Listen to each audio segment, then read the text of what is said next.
Hello everyone, তোমরা সবাই কেমন আছো? আই হোপ তোমরা সবাই ভালো আছো, আর আমিও ভালো আছি। মাই ফার্স্ট ব্লগ, তোমাদেরকে স্বাগতম। আজকে আমি আসলাম খেতে কাজ করবার, তাই ভাবলাম একটা ব্লগ বানিয়ে নিই। আমার শুরু থেকে আশা যে আমি একটা ইউটিউবার হব, তাই একটা ইউটিউব চ্যানেল করলাম। ব্লগ ইউটিউব চ্যানেল খুলছি। তাই তোমাদের সাপোর্ট আমার অনেক দরকার। তোমরা আমাকে সাপোর্ট করো, তোমরা সাপোর্ট করবা, তাই আমি আগে যেতে পারবো। আমরা গরিব ঘরের সন্তান, কাজ করে খেতে হয়। তাই অল্প হগলে খেতে কাম করছিলাম, তাই অল্প রেস্ট নিচ্ছি, তারপরে আবার কাজ করতে হবে।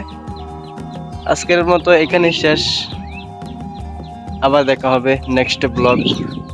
Tata, by.